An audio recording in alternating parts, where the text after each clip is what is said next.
Life struggles, happy moments, bad times, and unforgettable memories. Join us as we talk about our lives and share a laugh or two with us as we bring you along on our crazy journey called life. Welcome to Two Wives, One World. Hey listeners, welcome back for another episode. Hey guys, welcome back. And tonight we have a very, very special event. First ever for us. So welcome. If it's your first time here, welcome. If it's your 10th time here, welcome. If it's your 25th time, welcome. Either way, we are happy to be talking to you guys tonight. Nikki, what are we doing? We have our first ever guest on our podcast. I mean, we've had our husbands on and your brother, but this is our first guest that we don't personally know. So we have a paranormal investigator that we're going to interview tonight. His name is Lou. He's a very nice man, and we are super excited to hear about all of his stories. Yes, we cannot wait. I just cannot wait for you guys to see this. Me and Nikki both are so excited. And you know, I cannot wait. I'm lost for words. I'm excited to get right into it.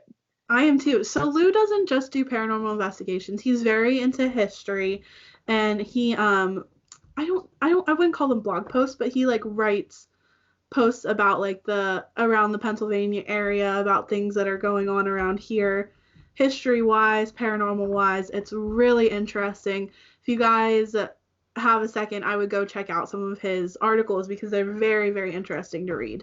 Yes, super cool. And he has been a pleasure to work with so far. He's been so kind in the emails back and forth, and we are just very, very grateful for him to agree to do this with us. We cannot wait to do it and share his stories with you guys. Definitely. So I guess before we get into the podcast, why don't we do one of our favorite segments, What is in Your Cup? Yes, let's do it. Let's do it. Okay. I will go ahead and go first. Now, I don't have a Halloween cup, unfortunately, but I am dressed in as a witch this coming weekend. So who's better than the sea witch, Ursula? And it says, what's so bad about being bad? I think I've brought this on here before. But inside of here, I have sparkling watermelon water. Ooh, so it's pretty delicious. Good. It's really, really good. So that is what I'm drinking tonight in honor of Halloween. Very nice. I don't have a Halloween cup either, because I'm not gonna lie, I kind of ran up here real quick. So I just grabbed the first bottle I found. And it's very summery and springy. I love it. But it's just a insulated water bottle, and inside of it I have, surprise, surprise, some water. Ooh, that is a beautiful bottle. I love it. Yes, it's very pretty. So, for those of you listening, go ahead, grab your favorite cup, grab your favorite drink, and buckle in for an awesome episode tonight. We are so excited for Halloween, and what better way than to celebrate with our first ever interview? Yeah.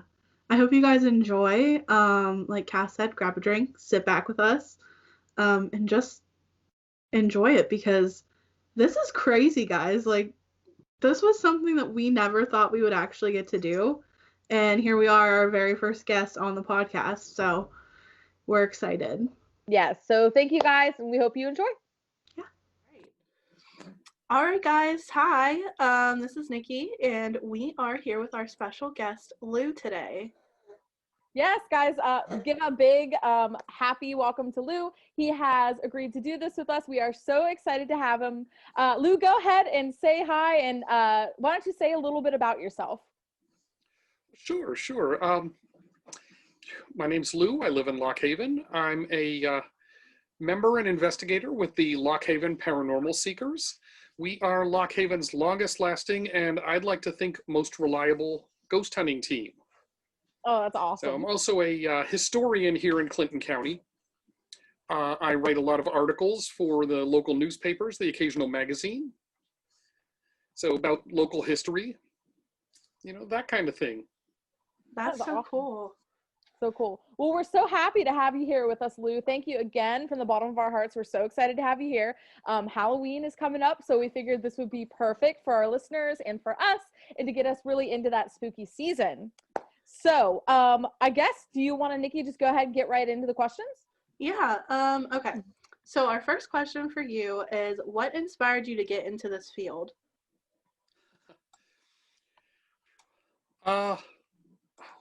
Long, gradual process, I suppose. I've been interested in this kind of stuff ever since I was a kid. As a child, I organized my brothers and my cousins into a group we called the Ghost Gang. Oh.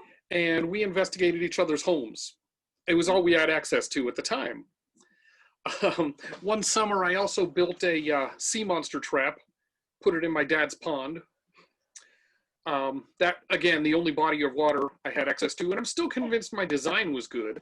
It was just the lack of sea monsters in a small pond in Lehigh Valley. So, as I got older, in my 30s, I got a job in local history. I'm still performing a lot of those functions locally. You know, as I said, I do research for people. I write about it a lot. I promote a lot of our local history here in Clinton County, PA. Then, 2007, a couple of women were organizing a local ghost hunting group, the Lock Haven Paranormal Seekers. They came to me to ask about a little bit of historic information. And I said I was, willing to help out in an advisory capacity. You know, I didn't have time to do this full time, but I'd be happy to kind of give them any support they wanted. And I wound up really getting pulled into it. And these days, 13 years later, I'm the field leader and pretty much running the group. Wow. That's awesome. So you said you give tours too, right? Don't you do tours? Yes, I do. So what are those like? Yes, I do. I can always be booked for private tours. Well, I'm doing one tonight, actually. I have a tour in an hour. These I'm doing as a fundraiser for the local library where I work. $5 a person on the tour. I do it for the public library. I've got one tomorrow night and then 2 Friday night. And I can always be booked for a private tour if somebody happens to be coming to Lock Haven. They can reach me at the public library at 570-748-3321 and book me for a tour, and I'm happy to show them around. Yeah. Oh, we might have to get in touch with you whenever Cassidy comes back home again. Yeah, that would be amazing. We're both really I'd love to. It's great. It's great. That's so great that you do it for the library. That's amazing. That's so cool. So guys, like you said, if you're in the Pennsylvania area, go ahead and give the library a call. And it's just, that is so interesting to me. I love it so much. So this next question is going to be one that I am super, super intrigued about. I know Nikki is too, because we both, we were talking about the questions and we were like, we have to ask this.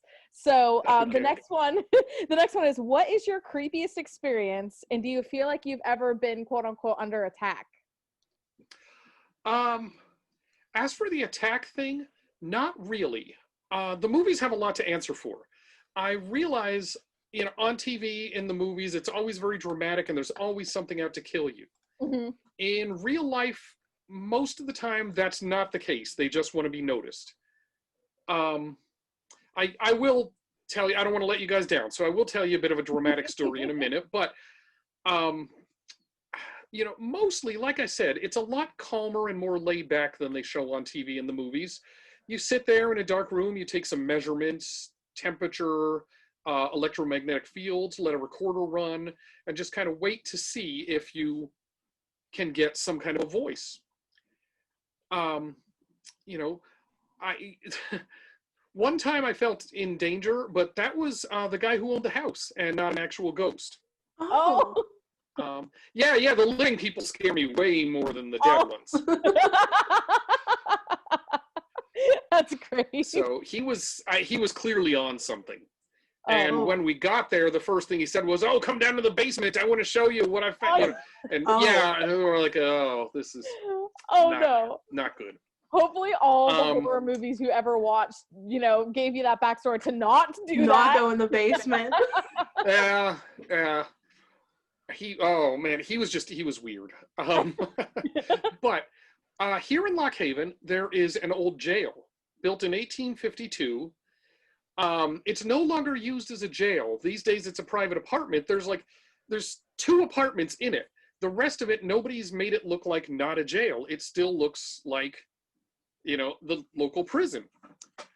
It's where the only man ever hung for his crime in Clinton County was hung. Whoa. Luther Schaefer, hung in 1888 for killing a family in Sugar Valley. He's buried in a local cemetery, and we believe he's still haunting place. Now, we've investigated that place a couple of times. It's been a few years, but he, one time we got a cold spot in there that we couldn't explain. The temperature dropped like 20 degrees for a couple of minutes and then went right back up, just in like one specific 2-foot area. While we were doing our EVPs, electronic voice phenomena, like I said, you let a recorder run, and we got a whispery sounding voice in response, out back in the courtyard where he was hung, in response to the question, when did you die? We got a whispery sounding voice that said, you know that. Oh my gosh. And what we do is soon as we turn on the recorder, we go around the room, and first we say like the date, time, location. Then everybody in the room says their names one at a time. That way we have a record of who was there. Sometimes you get this little extra voice on the end. And in the jail, we heard a little voice say, Lou. And I can't tell you how comforting it is that a dead murderer knows my name. Oh, no. Oh my gosh. Wow. That may be one of the wildest. Wow. That's yeah, crazy. I would say, oh my gosh. Wow, that's I don't know what I would do if I had a ghost say my name. I don't know. You get used to that kind of thing after a while. I'm Wow. sure. That's very intriguing. That's amazing. I love that. Thank you. That's great. Wow. We'll see how many times you can say great tonight. I know. All right. I'm glad you're enjoying this. We are both like super into stuff like this. Like our last podcast we just recorded was ghost stories from like our friends and family and like personal ones that we've had. So this definitely goes along with what we've done. Oh, excellent. Yeah. All right. So I guess our next one is, what kind of personal paranormal experiences have you had? Well, being an investigator, I seek them out. There have been quite a few. But I will say, right here in my own house, my wife and I bought the place 17 years ago this month and moved in. And this house is haunted. The room I'm in right now was the bedroom of Ida Yost. She was 17 years old. When we bought the house, I did the historic research. I pulled the deeds, the obits, and I found Ida. She was, as I said, she was 17. She was abused by her dad, the only parent she had. Her mom had died a few years previous. And, Ida had to drop out of school to take care of her younger sisters. Her dad was very abusive. And August 19th, 1905, Ida went out on what is now my back porch and killed herself. She drank an ounce of carbolic acid, which was a more common method of suicide back in 1905 than you might think. So after my wife and I moved in, we had a lot of stuff happen. I would wake up at night and I'd hear footsteps in the hallway, on the stairs. It's surprising how quick you get used to that, actually. You know how you live near the railroad and you sleep through the trains after a while? Mm-hmm. Same thing. I still hear her, but, not as often. Only when I'm awake anyway. One time, the clock flew off the wall in our kitchen, and at the same moment, our kitchen cabinet doors on that side of the room all swung open at once. That was the most dramatic thing. Oh my. Things move around, which initially got blamed on the dogs, but after a while we figured it out. One time I was walking into our living room, I was alone. Nobody else was there, and the quilt fell off of the couch for no adequately explained reason. Oh. Wow. So, things happen. Interestingly, this is a suicide story with, I think, kind of a happy ending, actually. For 97 years, almost a century, Ida was forgotten. She died, she was buried in a local cemetery, and nobody really had any idea this poor girl had ever existed. When we moved in and I discovered her, I've written about her, I've talked about her a bit, I mentioned her on my tours. People care about her more now than they ever did in life. I'd like to think she feels more supported. A few years ago, a woman from Tennessee contacted me. She had been looking at the used book sales, found a copy of Black Beauty with Miss Ida Yost scribbled in the cover. Sent back to me. Ida has her favorite book back for the first time. Wow. A few years back, I paid for a gravestone to be put in on her grave. She was unmarked up until I was able to find the documentation where she was. So I think she likes having us around. Yeah. I'd like to think these days she's content. Wow. That's awesome. That really is. That book, that is so amazing. That is so... I think I've got it right here, right? Oh my gosh, wow. Wow. Yeah. Ida's book. Insane. That's great. Right. Can you see that okay? Is that Miss Ida Yost? Yeah, you can see it. Wow. Wow. That's great. I just got goosebumps. Yeah. That's awesome. Unreal. That has got to be so, I would really hold on to that for, oh my gosh. I would cherish that thing. That is so... Oh, yes. It's in kind of a place of honor on my shelf with all my little souvenirs and trophies. I love that. That's awesome. That makes me want to look into the history of my house, because we just bought this house back in January, and our house is almost 100 years old. Well, the first thing you can do is a visit to the local courthouse. Okay. Yeah, it's all public information. It's out there waiting for you. And as a matter of fact, when we get a complaint about a haunting, when somebody wants us to come investigate their place, it's the first thing I do. Go to the courthouse, I check, I pull the deeds. Start with the assessment record. That'll give you a step in the right direction. Then find the deeds. Each deed will have a little phrase, says something like being the same property, sold in, blah, blah, blah, blah. And that will have the book and page of the previous deed. Doing that, you can run all the way back to the founding of your county. In the case of Clinton County, where I live, that's 1839. Once you get all that, you'll have a list of who owned it over the years. You can go to the local library or sometimes the newspaper and find their obituaries, sometimes cemetery records, sometimes other stuff. And then, you'll be able to track down who lived there, who died there, what they did for a living and so on. That's so cool. Thank you. Yeah, I might have to do that. Yeah, I've always wondered, I've always thought it would be so cool to look back in history and find out, who lived in the house before, all that fun stuff. But I've never really went out and did it, just because I wasn't sure how often people actually did that. It's easier than you'd think to find this stuff out. A lot of people here locally look at me like I'm some sort of a genius. I'm really not. I've just learned how to milk a few tricks to death. That's awesome. Well, thank you for relaying that to us and to our listeners. So guys, if you want to know the history of your house or, any property like that, go ahead and take what Lou told you and, just really find out and dig in that history, because you never know what you can find out.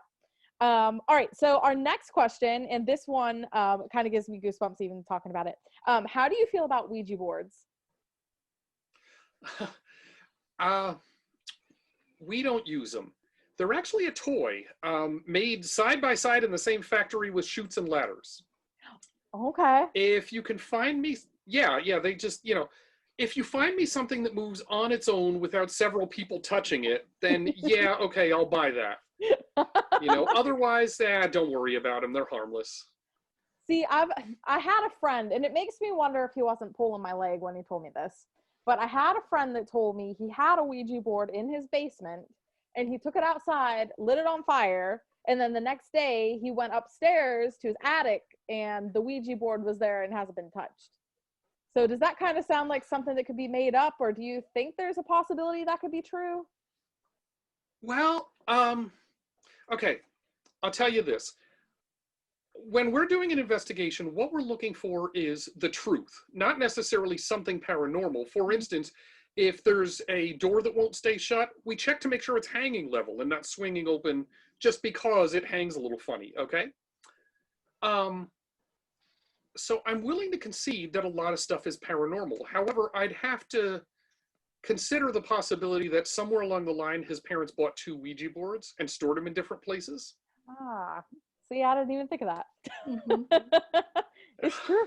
That's really cool what you said about checking the door hinges and stuff, because I feel like that wouldn't be something that, someone that didn't do that would think to do. Like for me, for instance, if my door was just swinging open, I'd automatically think, oh my gosh, something's in the house. Right, Well, I mean, some of it's for our own benefit too. If there's, say, a knocking sound and we walk in, don't do much of a thorough search and then say, yep, definitely ghosts.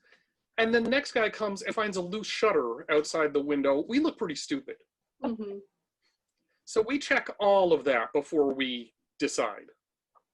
So you go for like more of the scientific part first, and then if you can find it, you go, yeah, okay. Yes, exactly. So that kind of ties in with our next question is, what kind of scientific tools do you use to confirm something paranormal? Well, like I said, the digital recorders, you can get them for like $20 on Amazon. We use cameras. We have regular digital cameras. We also have a pretty good set of infrared cameras, which are these like big round things on a tripod with cables that tie into a central base unit. So we can be recording in 4 different places at once in a house. We use EMF detectors. If you wanted to get those at the hardware store, you'd ask for a non-contact voltage meter. We use laser thermometers, and sometimes just a few ordinary household things. For instance, you asked about Ouija boards earlier. Like I said, we don't really use those because people have to be touching it, but we will use trigger objects. Just little toys, okay? Gumball machine toys are just fine. Set them down on an index card, use a pencil to trace around them so you see where they were, and then just leave them a while. Sometimes you come back in the room and they've moved. Now then what you do is to kind of jump up and down and walk around and see if your vibrations have moved it, try to find another explanation. If not, well, maybe you're onto something there. Oh, that is awesome. So do you use, would you say that you use more household items than one would think, like for instance, I would have never thought to use little toys to kind of measure stuff like that. I think that's yeah, I mean, most of this stuff was created for other purposes, but it has an application too. I advise everybody, when they're doing paranormal investigation, you're really never sure where the breakthrough is going to come from. So throw it all out there. Measure temperature, measure electricity, sound, sight, all of this stuff. That's great. That's what I'd suggest. Well, thank you. Thank you. Okay, we will go ahead on to the next one. So your work, which it is awesome that you're a writer. I myself love creative writing. I love research writing. I love any type of writing. So the next question for you is, what is your favorite article that you have written? Oh, wow. That's a good question. That might be about a 20-way tie. Let me think. I've done a few over the years that I've been very pleased with. There was one a couple of years ago that actually was a series of 4 articles. It was about a vicious criminal who was hung in Williamsport. found this all in a special issue of an old newspaper. And I looked at this and I thought, wow, it was too much for one article. I had to split it into 4 different pieces. The murder itself, he killed his family. His name was William Hummel. The hanging, and then the week after the hanging, he was buried in a neighbor's field because nobody wanted to take responsibility for the body. Normally the family would do that, but he'd killed them. So a lot of his neighbors, not believing he was actually there, went and dug him up to double check. So the whole thing was, it has to be one of my favorites. I think that was a good one. Great. That's awesome. That's so interesting. So yeah, if you go into a bar in Williamsport called the Cell Block, that's where he was locked up. That's where he was hung. Used to be the old jail. Now it's a tavern. Wow, and you could just go in and have a drink and talk to a ghost. Have a drink, yeah. I bet a lot of people have no idea that happened in there. Wow. Probably a lot of them don't.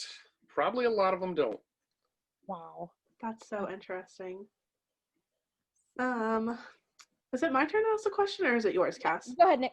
Okay. What do you think about like a sixth sense, like sensing ghosts or paranormal anything around? I think it's theoretically possible, but exercise caution. I've dealt with a lot of people who claim to be some sort of sensitive or psychic. Mm-hmm. I'm not ruling it out. There's a lot of stuff we don't understand yet. I will say it's a much smaller percentage of people than the ones who claim to have it. I've known some people who claim to be psychic and they're flat out frauds. There's a lot of those out there. There are a couple, however, who seem to be reliable and will stand up to scientific testing. Okay. Yeah, because yeah, we were talking about, so like I get feelings very often like with people and like places. So when we were looking for houses, if there were some houses I walked in and I was just like, no, like this, I just get a bad feeling from here. I don't even want to keep looking at it. And I've always just kind of had feelings like that. Okay. Well, yeah, I mean, sometimes it may be possible. I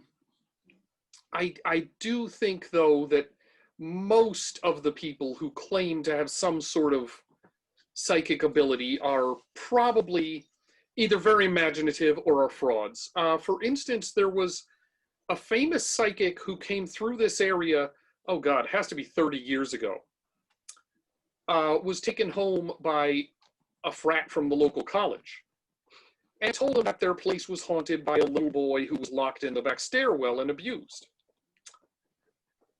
Well, not true. The historic research, I've got the deeds, documents, all of this stuff. There was no such kid. It just flat out never happened. However, that hasn't stopped them from spreading the rumor all these years. And I mean, people come up on my tours and ask me about it. What about that house with the little boy? Never happened.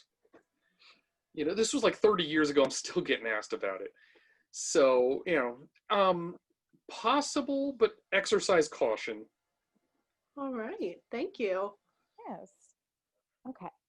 So this next one's going to be kind of fun one with Halloween coming around. And it's just, what is your favorite Halloween scary movie? Oh, wow. Okay. I know, a hard one, I know. I mean, yeah. You know, I'm a huge Stephen King fan. Mm-hmm. It might be it. I mean, I think it is a great movie. Does Beetlejuice count? That's a really good one too. Yeah, I would say it does, definitely. You know, Beetlejuice.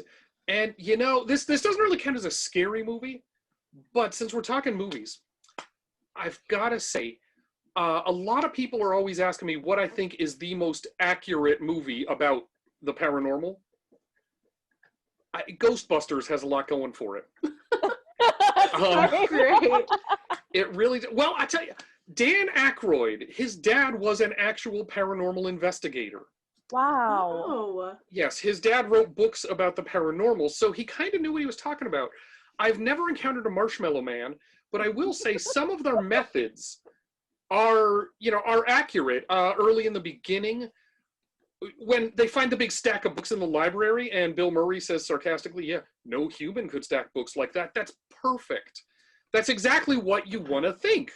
When they find all the slime and they take a sample, that's also scientifically what you want to do. There's a lot of, and I mean, it's all played for laughs, but there's a lot of accuracy in that movie. Later, when the phone rings and it's like their first client, and they go, "We got one," and they go tearing out all excited. Yeah, we really get like that. I mean, we get usually we get like 4 to 6 investigations a year, I think. So we get all excited when one comes along. I'll say that part's accurate too. That is awesome. I would have never expected Ghostbusters to be one of the most accurate movies. Right, that's awesome. Yeah, in my opinion, it's got a lot going for it. Plus, it's a really good watch. Oh, it is, for sure. So when you're talking about it, were you talking about the original or are you talking about the remakes? They're both really good. I gotta go for the original just because I'm a purist. Yep. But they're both really good. Nothing wrong with the remake either. Yes, I'm right there with you. I agree. Huh. Okay, so have you ever been in contact with a demon? Well, I'm gonna get all scientific here for a minute. To classify things as demons is kind of jumping a few stages ahead of the game. Scientifically, you can't categorize a creature until you can prove the creature exists. For instance, scientists couldn't classify whales into like blue whale and sperm whale and killer whale until they proved that the first whale existed. So I'm a little suspicious of anybody who will try to classify it before we're not there yet. Before proving that they exist. I'm a little suspicious of anybody who's walking into a house. Well, you got a couple of regular ghosts over there. There's 2 poltergeists in that corner and a class A demon on this side. I don't think we're there yet. We can't prove there's a difference between these things until we can prove they exist. Right. It's so funny that you say that, because then you watch like shows like Ghost Hunters or like Ghost Adventurers, and they always find something like that. Yeah.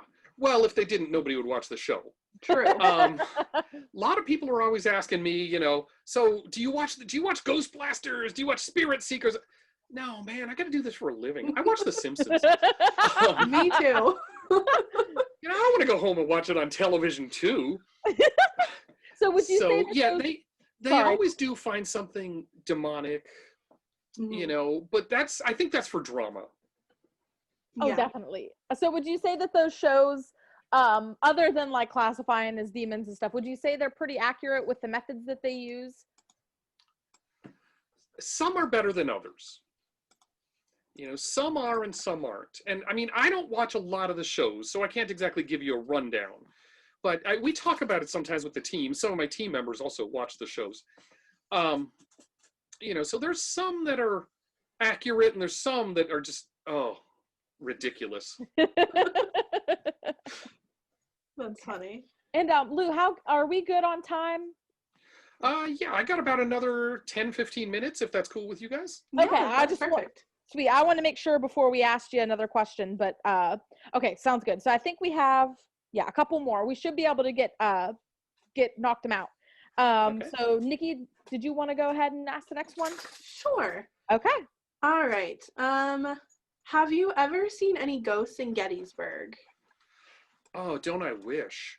I've been to Gettysburg mostly for like tour purposes. For historic. I haven't done a lot of investigation down there. I would love to sometime. Gettysburg is awesome. Mm-hmm. And I mean, based on the reports I've heard, it has every reason to be a haunted place. But I Yeah. can't say I've encountered anything at Gettysburg yet. Okay. Huh. Let's see. Okay. And have you always been a believer of spirits? Has there ever been a point in your life where you've kind of been like, well, I don't know, maybe it's too good to be, maybe it's too coincidental? Or have you always been, I believe it for sure? Yes, actually. Like I said, I was into this as a kid, and later, in my 30s, I got back into it, around the time I joined the team. But there was a period in my 20s when I was very much a, oh, there's always a logical explanation sort of person. I didn't buy a lot of this stuff. And honestly, I can't say I remember where that came from. I went through this period where I didn't really buy a lot of it. Now, I mean, I feel that there's some stuff we can't explain. Are there definitely ghosts? I haven't proven that. I think so, but again, it's not about what I believe. It's about what I can prove. Mm-hmm. You would be my husband's favorite paranormal investigator because he is very scientific. He thinks whenever I'm like, oh, ghosts and blah, blah, blah, he's like, can you prove it? Can you explain it to me? Exactly the right question. Yes. Mm-hmm. That's awesome. Okay. Nikki, was there anything else that we had here? I think we pretty much touched on it all. Yeah. All right. Well, fantastic. Yeah. Thank you so much for agreeing to do this. Thank you for having me. Yeah, no problem. We are so happy, guys. We are so happy that we were able to have Lou here with us tonight. So, like Nikki said, thank you again, Lou. It was an absolute pleasure. Nikki and I, next time I come up home, Nikki and I. Oh, I guess that's a question. Do you do the tours all year long? I do them by request all year long. Okay. Usually, I do ghost tours in October. In the summer, I do a series of history tours to get people out and about. But, if anybody's interested, if anybody comes to town or has relatives show up and say, oh, I'd really like one of your tours, I can be booked for private tours anytime. Okay. Awesome. We'll have to take advantage of that because I think that sounds so much fun. Yeah. Come on up and visit me. Awesome. We definitely That sounds right up our alley. We're always getting into doing, fun, crazy things. So, but Lou, are there any final words or anything you'd like to say before we go ahead and sign off of here? Well, just thank you for having me. And, I hope everybody enjoys the show. Thank you, Lou. Thank you. Awesome. So, thank you guys so much for listening to us. It has been a pleasure to hear these stories. And I don't know, Cass, what do you think? Crazy, amazing, brilliant. Thank you again, Lou, for coming on here with us. Thank you, Nikki, for being able to find him and sparking this idea. I hope you guys were as inspired as we are now. And if you guys ever are curious about stuff like this, it's, you have the world at your fingertips with the internet. So get out there, find stuff you like, ask that person for that interview because you never know. They might say yes and you might get some awesome content like we just did. Yeah, definitely. So you guys know where to find us. We're on Instagram, Twitter, YouTube. I feel like I'm forgetting one. Facebook.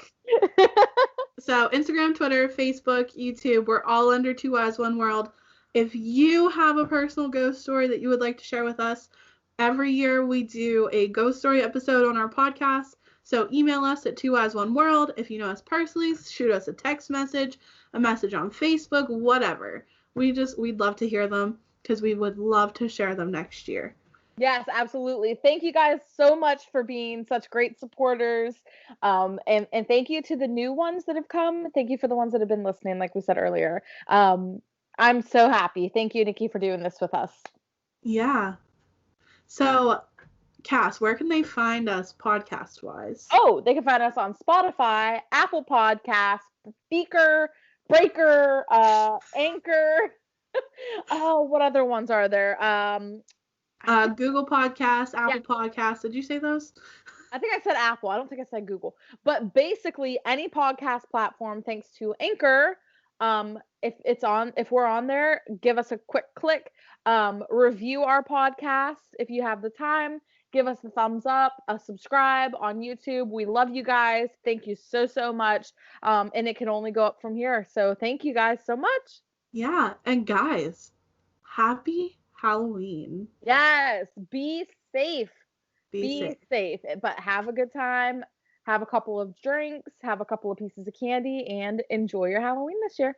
Eat lots of candy, dress up, send us some of your costumes. I personally love dressing up for Halloween. Yes. And I'd love to see what other people dress up as. So shoot us a picture down below of your Halloween costume.